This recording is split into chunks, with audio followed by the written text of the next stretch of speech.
The sound of handcuffs echoed through the grand hall. Sharp, metallic, undeniable. My sister's face went pale, her eyes wide with panic, her breath caught in her throat. The contracts she forged, the deeds she stole, the lies she wrapped so carefully around my life, all of it stood exposed in glaring light. The family around us froze in disbelief, and I, the sister once ignored, once dismissed, simply smiled, cold, steady. Justice had arrived, and the price of betrayal was finally being paid. My name is Grace Taylor. I am 55 years old. For most of my life, I was the steady one. I built houses when others broke promises. I restored land when others wasted it. In real estate, I learned patience, and patience became my second skin. They used to say I was the pride of the family, a woman who rose from nothing, who created something lasting in a world that eats itself alive. But pride fades quickly when envy takes its place. And envy was the language my sister spoke best. I lived quietly in America's restless present, a townhouse in the city, deals scattered across states, deeds and mortgages stacked like chapters in a long novel. People admired what I built, yet inside the family, I was only a shadow. Too serious, too quiet, too controlling, they said. Cynthia, my younger sister, was the favorite. She smiled brighter.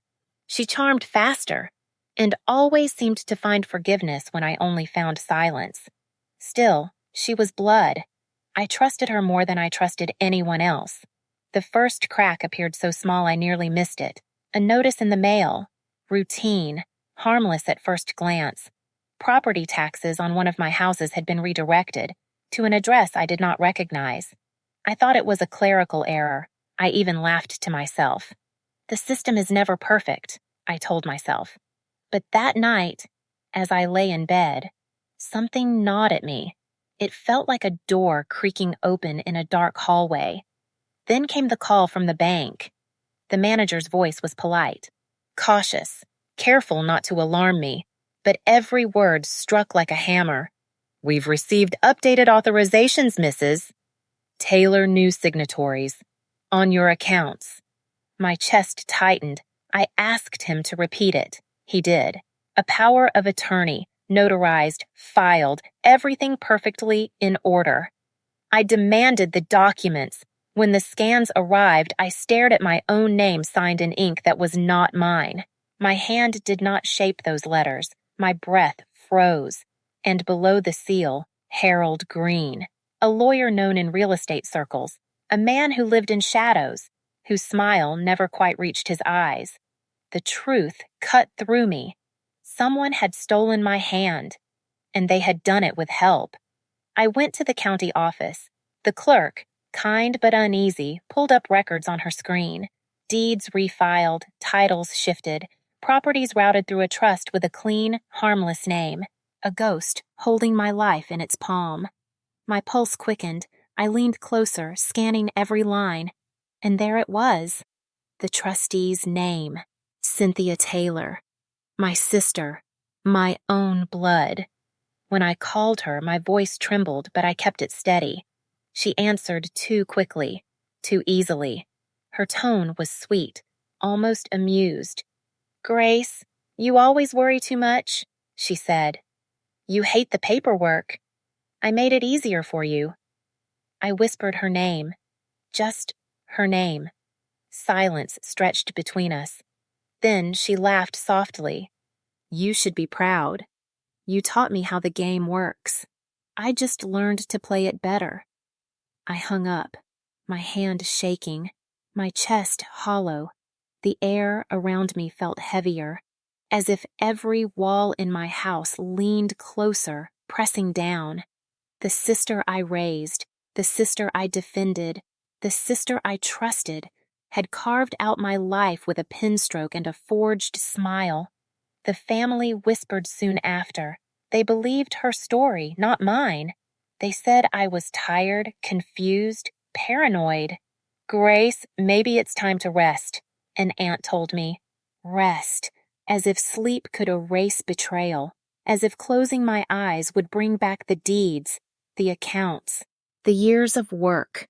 That night, I sat alone at my dining table, papers scattered before me like the ruins of a city I once built. Every page carried my name, but none of it belonged to me anymore. My sister's shadow lingered in every line. I felt rage stir inside me. But beneath it, something colder, sharper. This was no accident. This was war. And if Cynthia thought she had already won, she had forgotten who taught her to build in the first place. The night after that dinner, I sat awake until dawn. The house was silent, but inside my mind, voices screamed. Every word my sister spoke still clung to me, burning like acid. Step aside gracefully, or be pushed aside. Number. I would not step aside. I had carried her once, as a child. I would not carry her theft as a woman. So I began to build a different kind of house, not of brick and stone, but of shadows and traps. I laid out documents across my dining table, deeds, contracts, bank slips, all of them corrupted, all of them tainted by her hand. I stared at them until my vision blurred. Then I began to make notes, connections, names, every link in the chain that led back to her. That was when I called him. Ethan Cole, I said softly into the phone. A young lawyer, sharp, unspoiled. I had seen him once at a real estate seminar speaking about law as if it still meant something. His words had been too idealistic for that crowd, but I remembered. He listened, patient, careful. Tell me everything, he said. And I did. I told him about the redirected taxes, about the forged signatures, about Harold Green, the lawyer who had notarized what I never signed. I spoke of my sister, my own blood, who had stolen not only what I owned, but who I was. When I finished, silence stretched between us. Then his voice came, steady. If what you say is true, we can prove it. But it will take time and strategy. Are you ready for that? I closed my eyes. I've waited my whole life for justice. I can wait a little longer. That was the first stone of my plan. The second came when I sought a private investigator, a quiet man named Parker, who carried an old camera and a face that no one noticed. He didn't ask questions. He only nodded as I handed him an envelope with Cynthia's addresses, her offices, her favorite places. Follow the money, I whispered. He smiled faintly. It always leads home. Weeks passed. I lived in silence, moving carefully, speaking less. Cynthia thought I was retreating. The family thought I was broken. They didn't see the map growing across my walls. A map of her greed, her fraud, her trail of lies.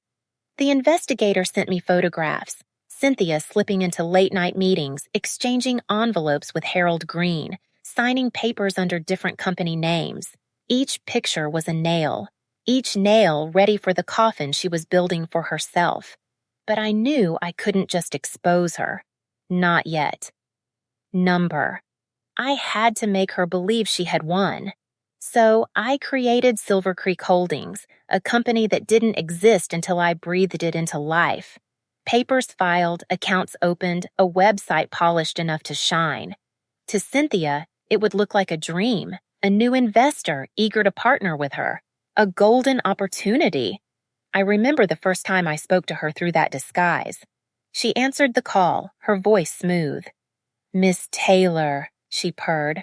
I hear you represent Silver Creek. I've read about your firm. Impressive.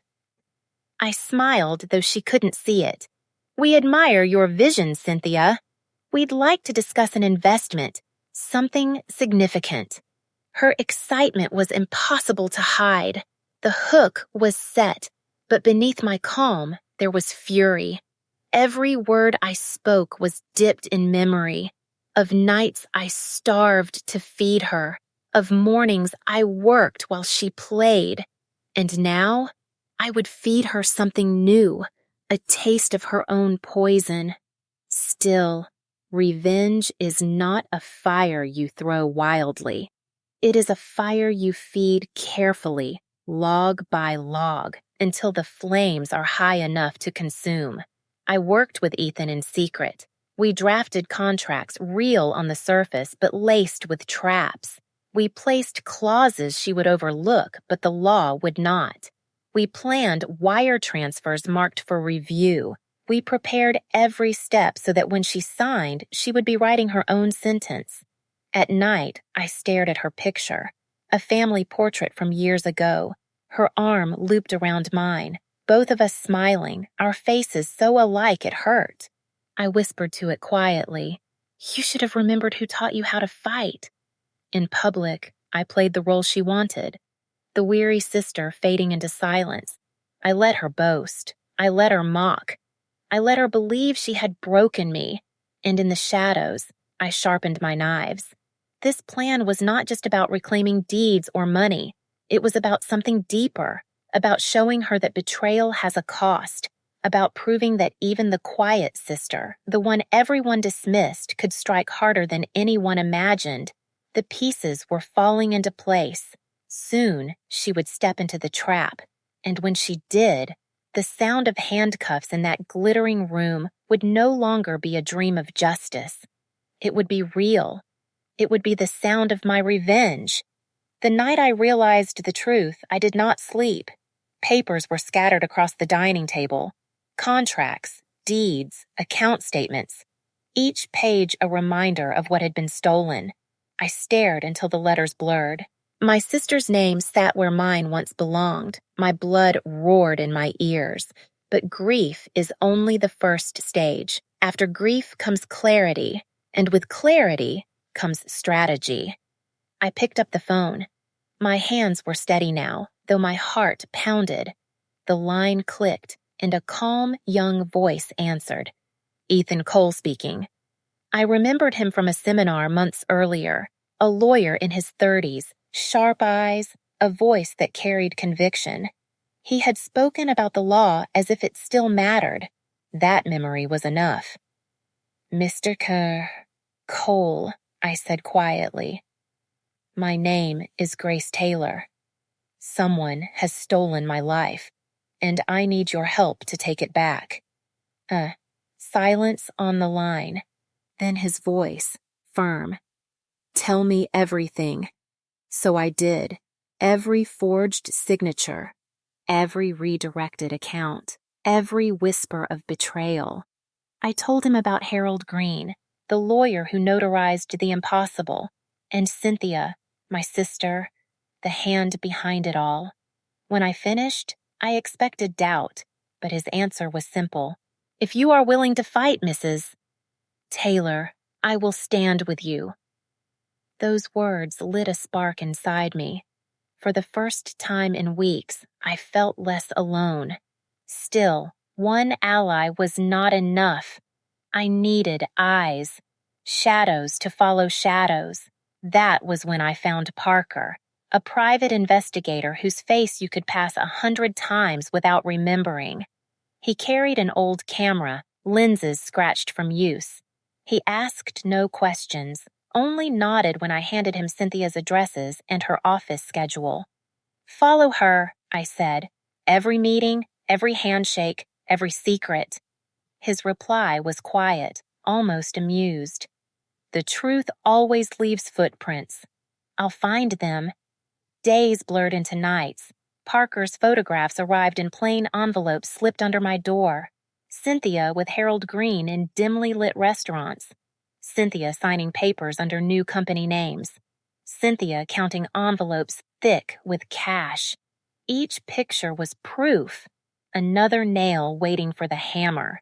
But collecting evidence was only part of it. Evidence reveals the past. I needed something to trap her future. That was when Silver Creek Holdings was born. At first, it was only an idea scribbled in the margin of a notebook. A name that sounded clean, respectable, trustworthy.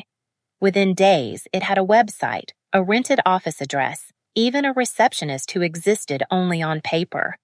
On the surface, Silver Creek was a promising real estate firm seeking bold investments. In truth, it was bait. I sat across from Ethan one evening, the two of us surrounded by files. He looked at the draft contracts I had prepared, raising an eyebrow. "You've done your homework," he said. I smiled faintly. "I've been in this business my whole life. Cynthia taught me how to fight dirty, but I taught her how to play the game in the first place. She won't resist." He leaned forward. "Once she signs, the law will do the rest. Are you ready for the consequences? This could destroy her completely." I paused. My throat tightened. Destroy her. My own sister. The girl I once fed when I was hungry. The child who clung to me at night. But then I saw her face in my mind. Cold, triumphant, calling me weak, unfit, old. "Yes," I whispered. "I'm ready." The first call went exactly as I expected. She answered with charm, her voice sugar and venom all at once. "Miss Taylor," she purred. "Silver Creek, I've heard of you. Impressive portfolio." I let a hint of admiration color my tone. "We admire your vision, Cynthia. We'd like to discuss a major partnership, something that could redefine the market." There was a pause, and I could almost hear her heartbeat quicken. Then came the laugh, smooth and greedy. "Well, I always knew opportunity would find me.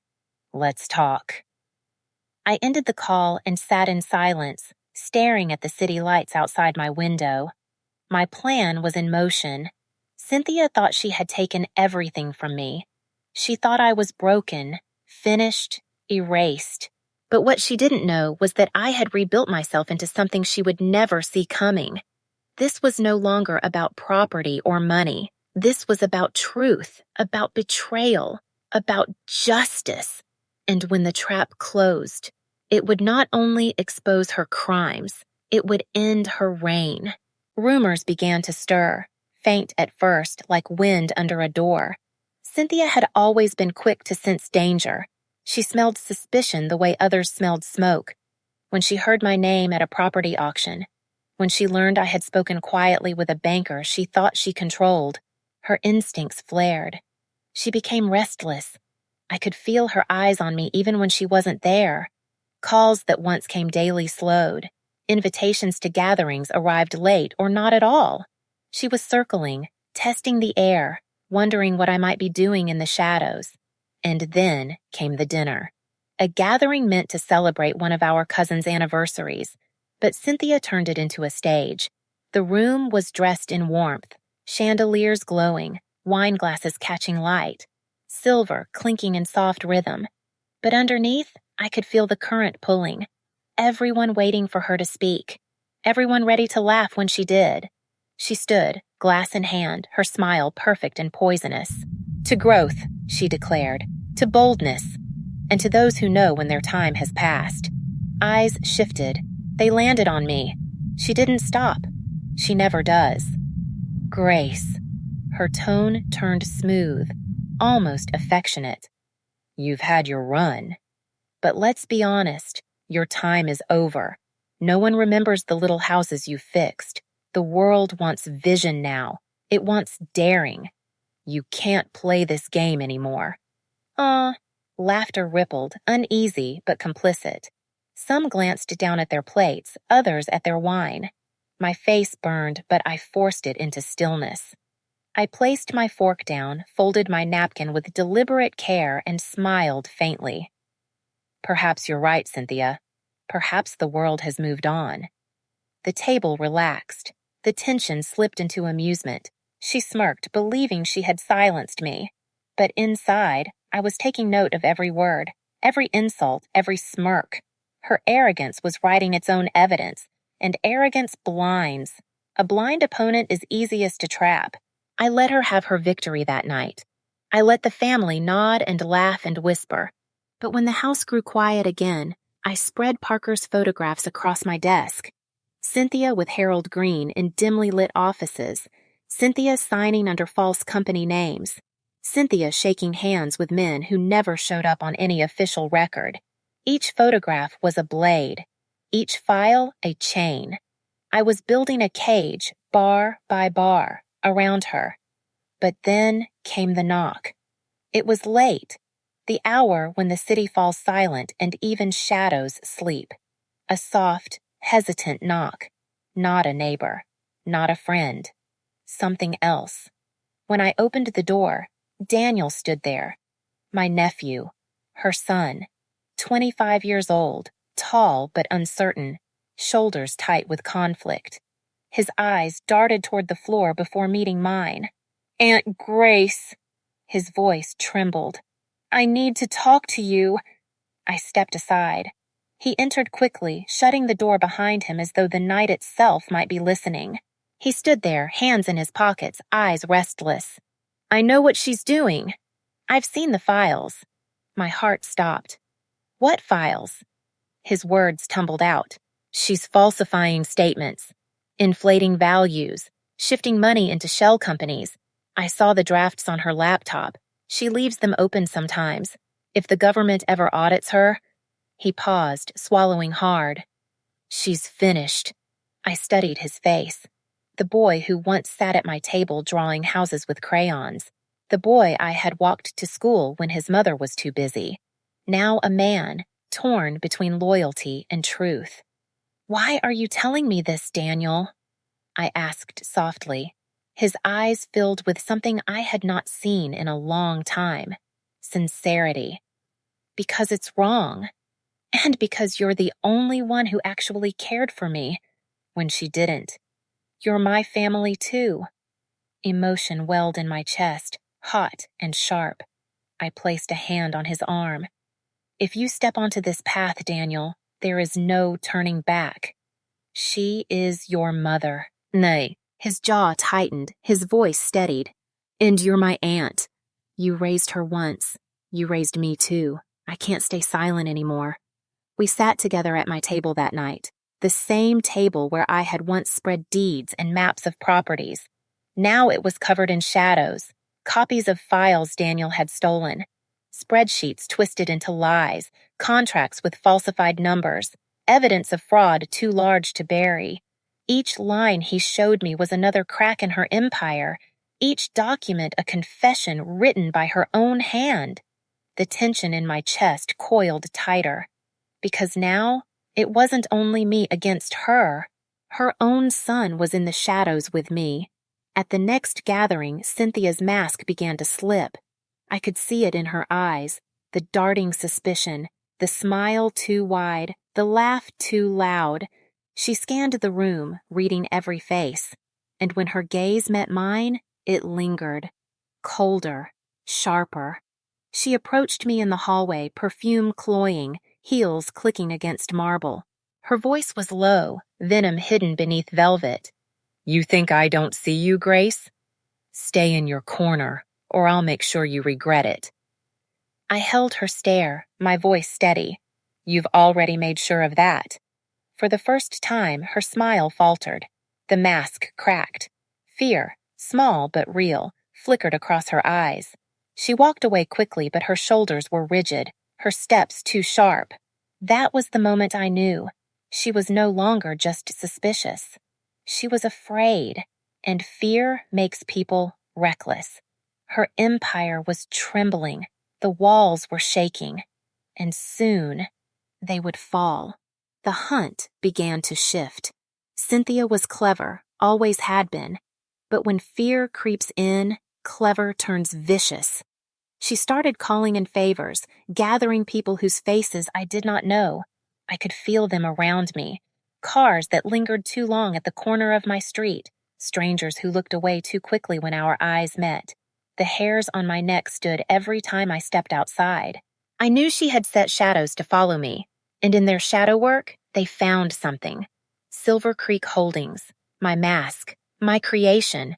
My carefully woven company meant to bait her into her downfall. One of her men traced the filings, sniffed at the seams. A whisper spread that Silver Creek was not as solid as it seemed. For a moment, my chest tightened with real fear. If she tore off that mask too early, everything I built would collapse before the trap could close. Ethan called me late that night. His voice carried the edge of panic he tried to hide.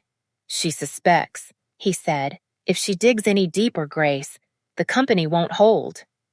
I pressed my palm against the cool glass of the window. The city lights blurred into streaks. "Then we make it hold," I whispered.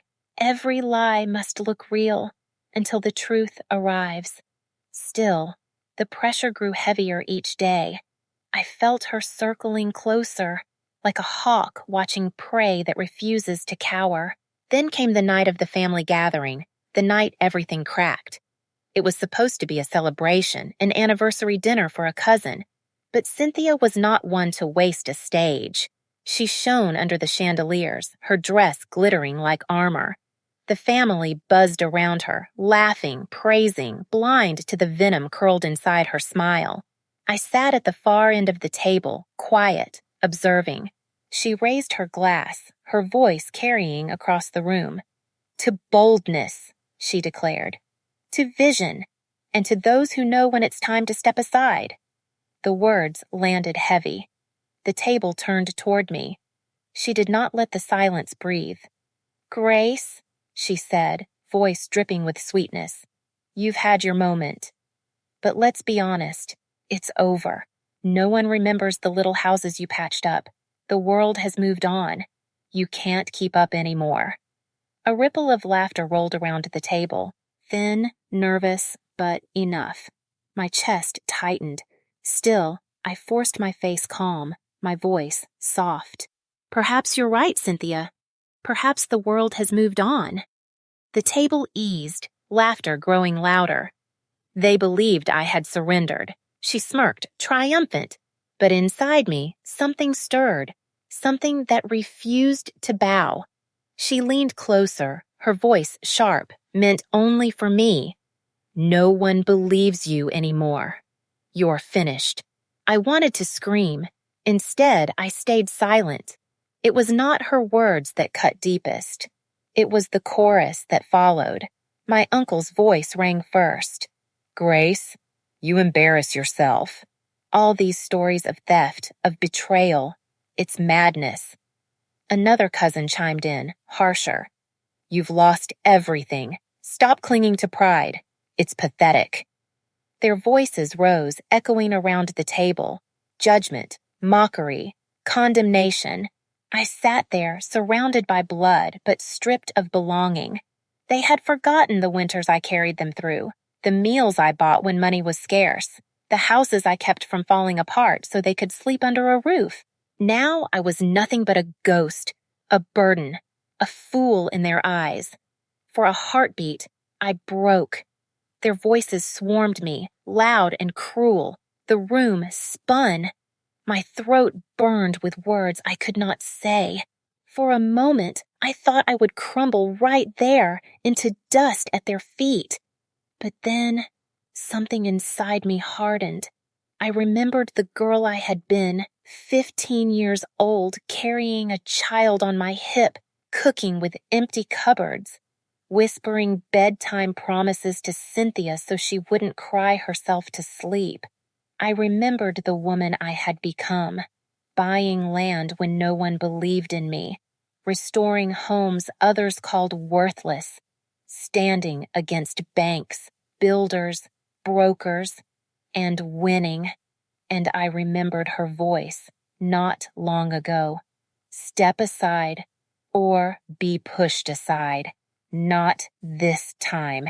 I rose slowly from my chair. The scrape of wood against marble silenced the room. All eyes on me. My voice came low, but it cut sharper than a shout. "If family chooses blindness," I said, "then I will open their eyes myself." The table froze. Cynthia's smile wavered, just for a flicker. She masked it quickly, but I saw it, the crack in her confidence. I left them there, stunned into silence. My steps steady, my back straight. Behind me, whispers began again. Not laughter this time. Whispers, uneasy and uncertain. That night, I returned home to my desk. Papers scattered, photographs lined in neat rows, Daniel's stolen files glowing on my screen. The world thought me defeated. My family believed me delusional. My sister thought she had broken me. But I was not broken. I was steel. And if they all refused to see the truth, then I would force their eyes open. I whispered into the silence, a vow meant only for myself. This war is mine to finish.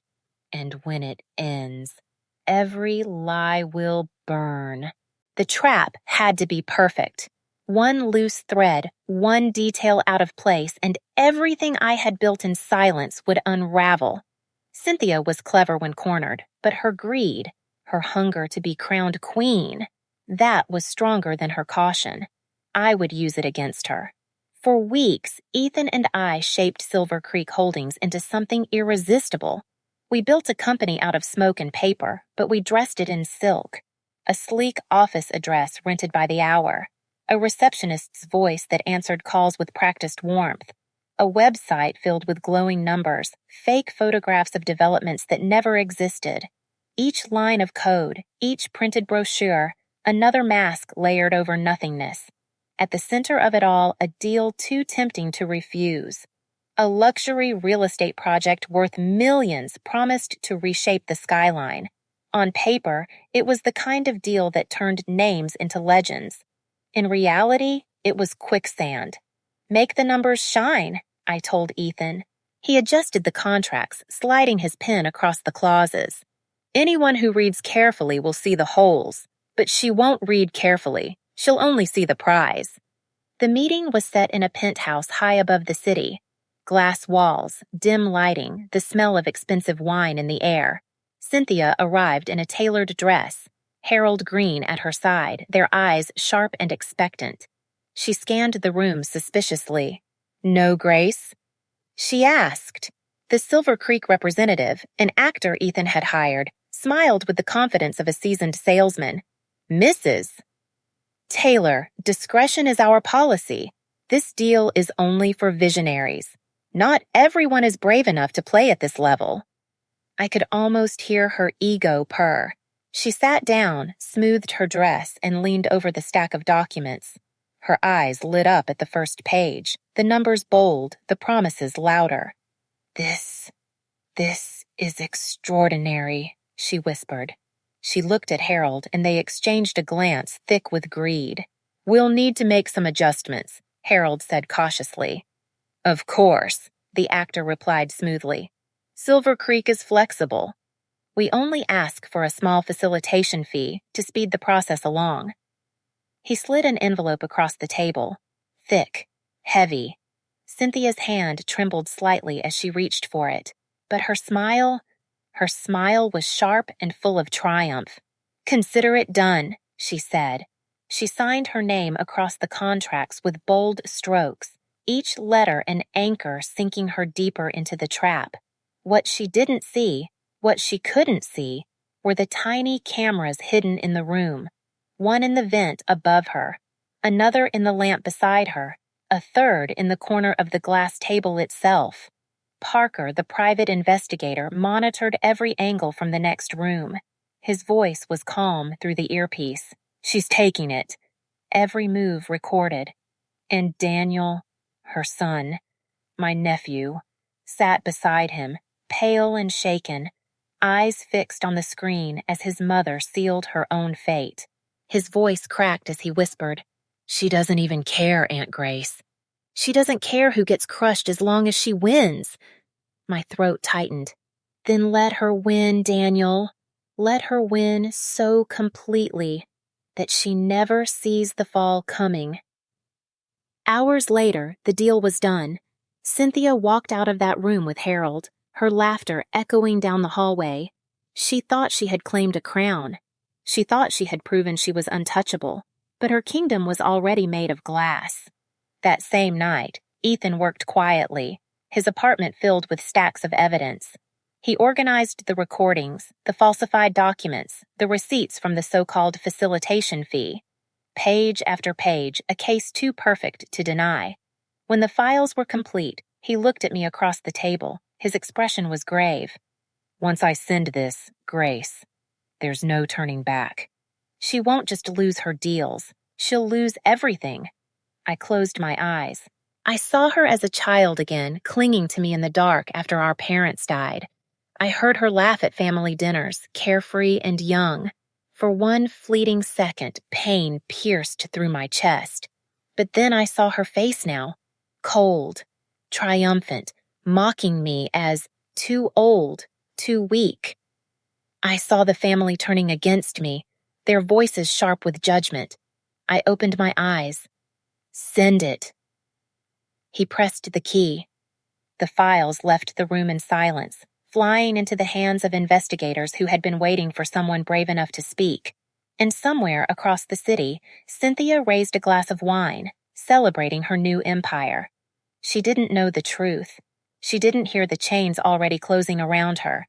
She didn't see the walls beginning to crack. Her laughter filled the night. But I knew it was the last song of a queen about to lose her crown. The trap had closed, and all that was left was the moment it snapped shut.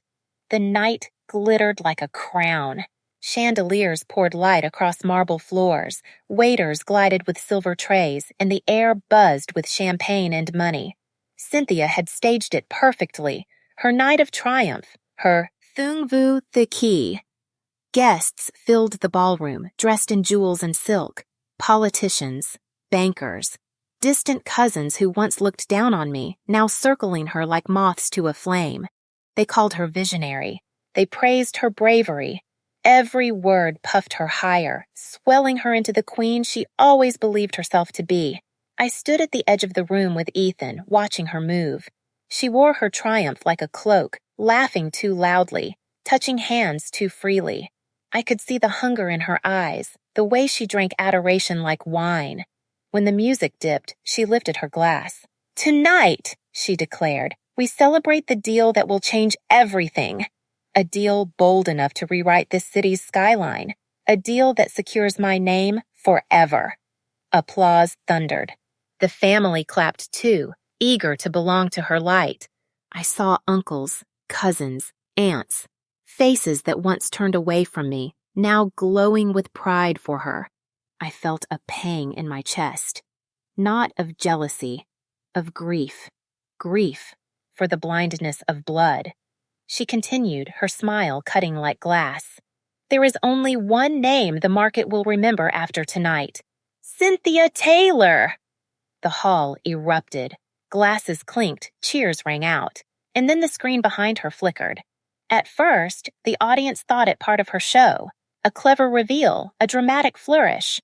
But when the screen steadied, the room went quiet. Cynthia appeared on the screen. Not tonight's Cynthia, sparkling and triumphant, but another, a shadowed Cynthia caught by hidden cameras.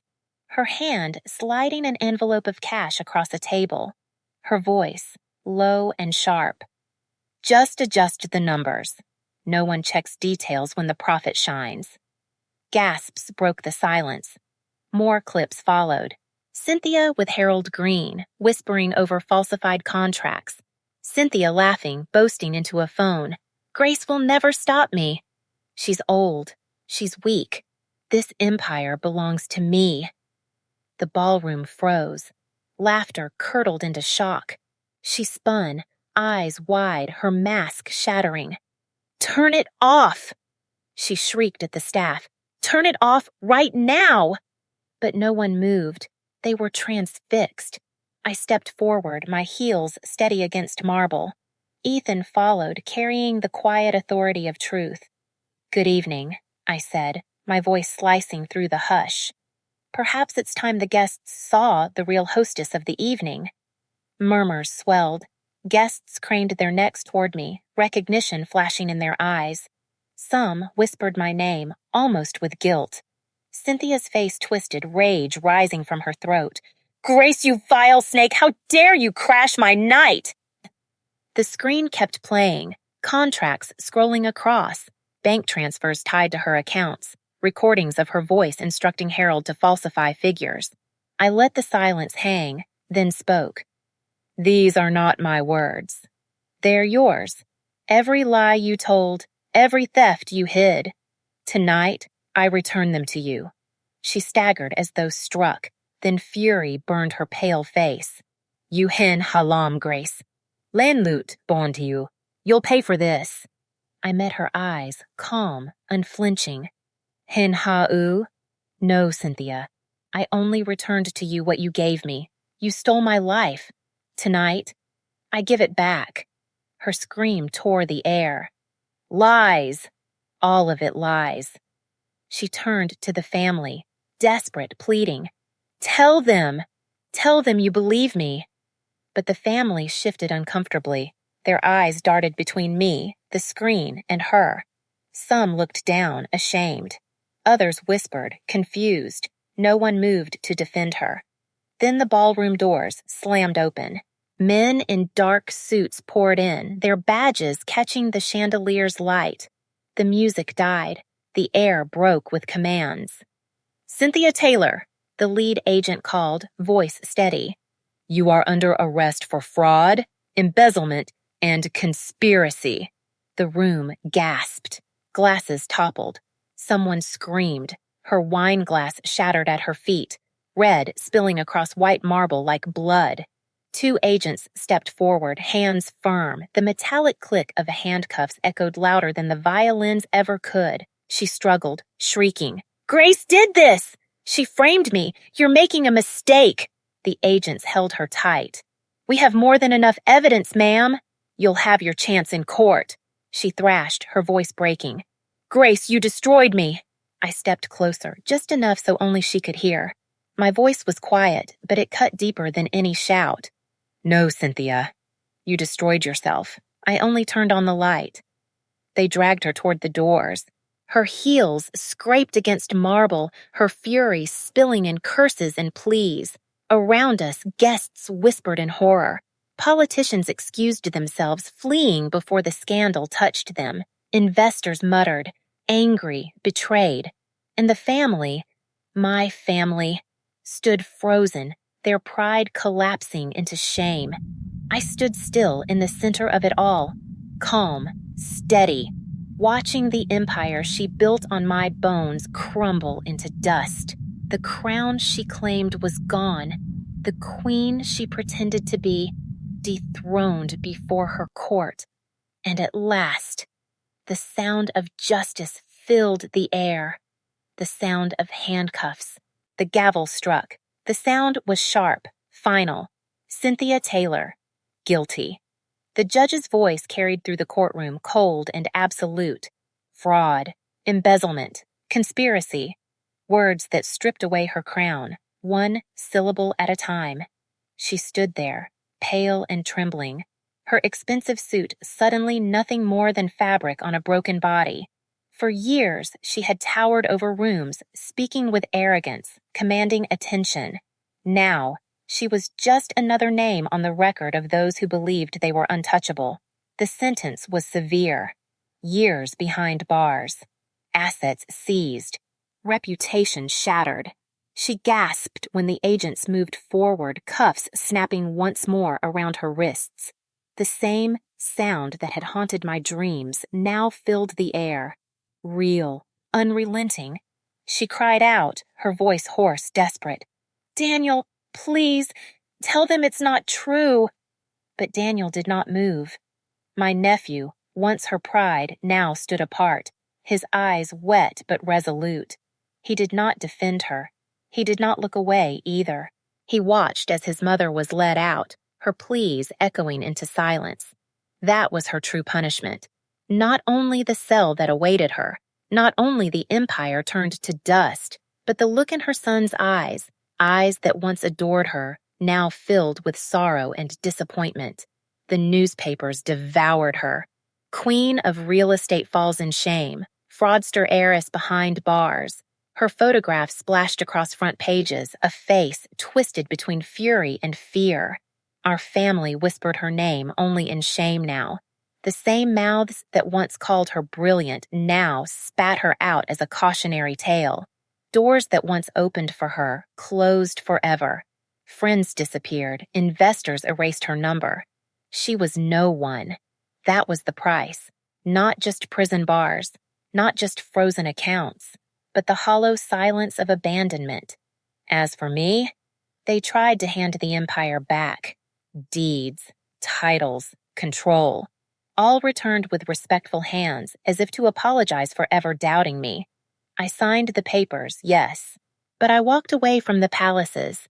I chose a small house on a quiet street, a place where the roses grew untamed and the evenings burned soft with sunset. Daniel came with me. His heart was torn, but he chose truth over blind loyalty. Together we began again, in peace, in honesty. Yet, even in peace, the scar remained. Some nights I would sit by the window, the glass glowing with the last light of day. I would remember Cynthia as a girl, clutching my hand in the dark, whispering, "Don't leave me, Grace." I kept that promise once. I never left her.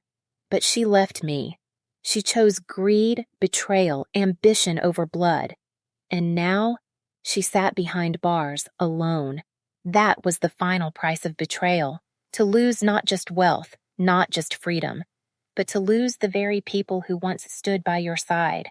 To look out from cold bars and realize, the world no longer waits for you. I whispered into the silence, steady and certain. I reclaimed justice. But justice cannot heal the wound. Betrayal by family is a scar that never fades. Cynthia paid with everything: her freedom, her empire, her name, even her son. And I will carry the scar she left on me for the rest of my life. The sun dipped below the horizon. The house grew quiet. And I remained, not victorious, not defeated, but marked forever by the price of betrayal and the cost of justice.